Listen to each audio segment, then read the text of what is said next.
আসসালামু আলাইকুম ওয়া রাহমাতুল্লাহি ওয়া বারাকাতুহু। দিনী আমল ইউটিউব চ্যানেলের দিনী ভাই বোনেরা, আশা করছি আল্লাহ তাআলার অশেষ রহমতে আপনারা ভালো আছেন, সুস্থ আছেন।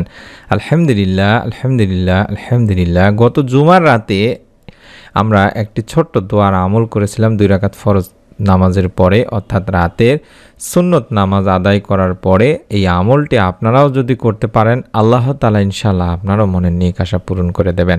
আমি অনুরোধ করছি, এটি একটি পরীক্ষিত আমলের ভিডিও, তাই অবশ্যই আমলটি একবার হলেও করবেন। এই জন্য মনোযোগ দিয়ে ভিডিওটি সম্পূর্ণ দেখুন। সপ্তাহের মধ্যে শ্রেষ্ঠ দিন হলো জুমাবার। এটি মুসলমানদের কাছে একটি কাঙ্ক্ষিত দিন, কারণ এই দিনকে সাপ্তাহিক ঈদের দিনও বলা হয়েছে হাদিসে।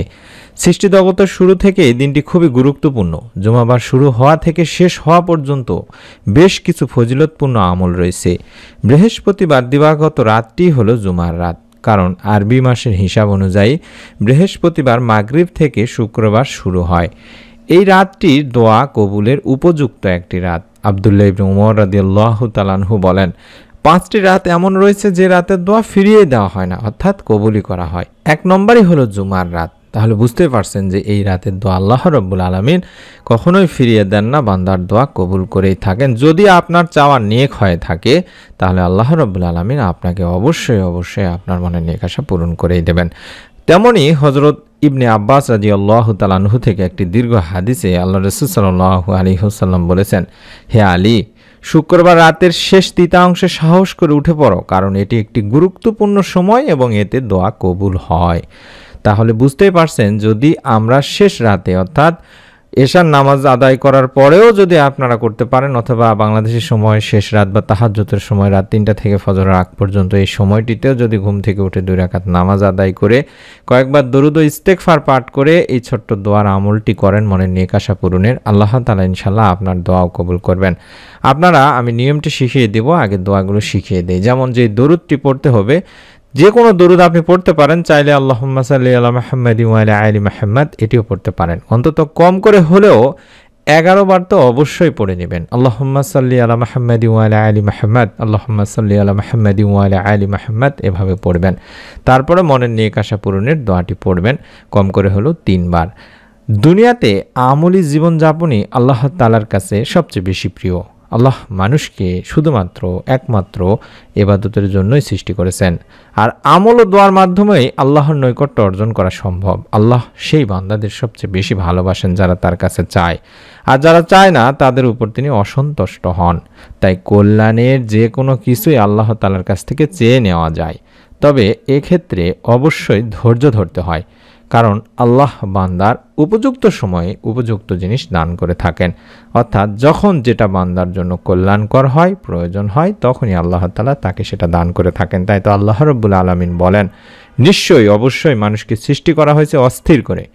যখন তাকে কোনো বিপদ স্পর্শ করে তখন সে হয়ে পড়ে অতিমাত্রায় উৎকণ্ঠিত।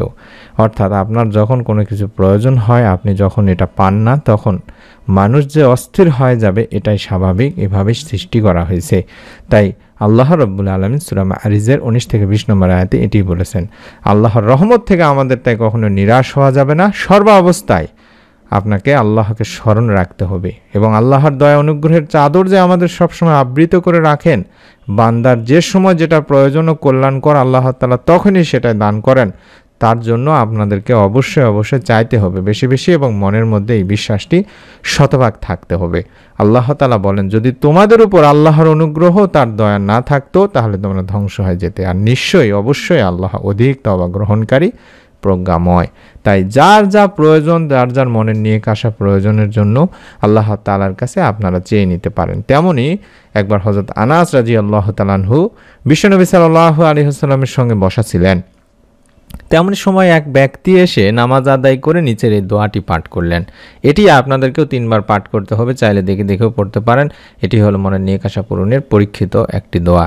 আল্লাহুম্মা ইন্নী আসআলুকা বিআন্না লাকাল হামদু লা ইলাহা ইল্লা আনতাল মান্নান বাদিউস সামাওয়াতি ওয়াল আরদ ইয়া জাল জালালি ওয়াল ইকরাম ইয়া হাইয়্যু ইয়া কাইয়্যুম।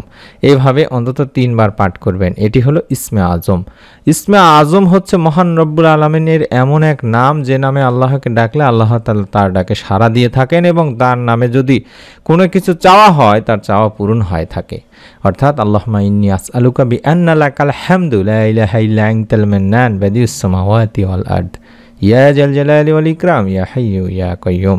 এটিও ইসমে আজমের আমল এবং এই দোয়াটিতে আমরা বলছি, হে আল্লাহ, আমি তোমার কাছে প্রার্থনা করি, তুমি তো সব প্রশংসার মালিক, তুমি ছাড়া কোনো উপাস্য নেই, তুমি দয়াশীল, তুমি আকাশসমূহ পৃথিবীর একমাত্র সৃষ্টিকর্তা। হে মহান সম্রাট ও সর্বোচ্চ মর্যাদার অধিকারী, হে চিরঞ্জীব, হে সর্বময় ক্ষমতার অধিকারী। নবী করিম সাল্লাল্লাহু আলাইহি ওয়াসাল্লাম এই দোয়াটি করতে শুনে বললেন যে এই ব্যক্তিটি ইসমে আজমের দোয়া পড়ে দোয়া করেছে। ইসমে আজম মহান আল্লাহর এমন এক নাম যে নামে আল্লাহকে ডাকলে আল্লাহ তাআলা তার ডাকে সাড়া দেন, যে নামে তার কাছে চাওয়া হলে, কোনো কিছু চাওয়া হলে আল্লাহ তাআলা তার চাওয়া পূরণ করেন। অর্থাৎ ইসমে আজমের দোয়ার মাধ্যমে আল্লাহ তাআলা বান্দার মনের কল্যাণকর দোয়াগুলো কবুল করে দেন, মনের নেক আশা পূরণ করে দেন। তাই আমরা চেষ্টা করব, অবশ্যই আমি দোয়াটি আবারও দেখাচ্ছি, এটি হলো ইসমে আজমের দোয়া। এটি পড়েই দোয়া করলে বান্দার মনের কল্যাণকর দোয়া আল্লাহ তাআলা কবুল করবেন। নিয়মটি বা সংক্ষেপে বলে দিচ্ছি, পবিত্র জুমার রাতে আপনারা এশার নামাজের পরে ঘুমাতে যাওয়ার আগে 2 রাকাত নামাজ আদায় করার পরে আমলটি করতে পারবেন এবং সবচেয়ে ভালো হয় যদি শেষ রাতে অর্থাৎ তাহাজ্জুদের সময়, যে সময় আল্লাহ তাআলা বান্দার দোয়া কবুল করবেন বলে প্রতিশ্রুতি দিয়েছেন, সেই সময়ে দোয়া করবেন এবং জুমার রাতে দোয়া কবুল হয়, এটা আমি আপনাদেরকে দেখাই দিলাম। এই সময়টিতে অর্থাৎ বাংলাদেশের সময় যারা আছেন রাত 3টা থেকে ফজরের আগ পর্যন্ত, ফজরের অন্তত 20 মিনিট আগে, আধা ঘন্টা আগেও আমলটি করতে পারেন। কষ্ট করে ঘুম থেকে উঠে চেষ্টা করবেন উজু করে 2 রাকাত করে 4 রাকাত সালাত আদায় করার পরে যে দরুদটি দেখাচ্ছে এই দরুদটি আগে 11 বার পড়ে নেবেন। আল্লাহুম্মা সাল্লি আলা মুহাম্মাদিন ওয়া আলা আলি মুহাম্মাদ, আল্লাহুম্মা সাল্লি আলা মুহাম্মাদিন ওয়া আলা আলি মুহাম্মাদ, এভাবে অন্তত 11 বার আগে পড়ে নেবেন। তারপরে আপনাদেরকে যে ইসমে আজমের দোয়াটি দেখাচ্ছি, আল্লাহুম্মা ইন্নী আসআলুকা বিআন্না লাকাল হামদু লা ইলাহা ইল্লা আনতাল মান্নান বাদিউস সামাওয়াতি ওয়াল আরদ ইয়া জাল জালালি ওয়াল ইকরাম ইয়া হাইয়্যু ইয়া কাইয়্যুম, এভাবে 3 বার পাঠ করবেন এবং সারা দিনে বেশি বেশি করে ইস্তেগফার পাঠ করবেন। আপনার মনের যত নেক আসতে চাওয়াগুলো সেগুলো আল্লাহ তাআলার কাছে 2 হাত তুলে দোয়া করবেন। ইনশাআল্লাহ আল্লাহ রাব্বুল আলামিন আপনার দোয়াও ফেরত দিবেন না। মনের মধ্যে শতভাগ বিশ্বাস নিয়ে আমলটি করবেন। তার জন্য অবশ্যই ভিডিওটিতে একটি লাইক দিন, কমেন্ট সেকশনে অন্তত আমিন লিখে নিয়ত করে ফেলুন। এই ভিডিওটি আপনার নিকট আত্মীয়-স্বজনদের কাছে অবশ্যই শেয়ার করে দিতে ভুলবেন না, সাদগায়ে জারিয়ার সওয়াব পাওয়ার জন্য হলেও। পরবর্তী নতুন আমলের ভিডিও আপনার মোবাইলেই পৌঁছে যাবে, তার জন্য চ্যানেলটি সাবস্ক্রাইব করুন, বেল বাটনটি অন করে রাখুন। সকলে ভালো থাকুন, সুস্থ থাকুন। আল্লাহ রাব্বুল আলামিন আপনাদের সকলের মনে নেক আশা পূরণ করুন, আমিন। আসসালামু আলাইকুম ওয়া রাহমাতুল্লাহি ওয়া বারাকাতুহু।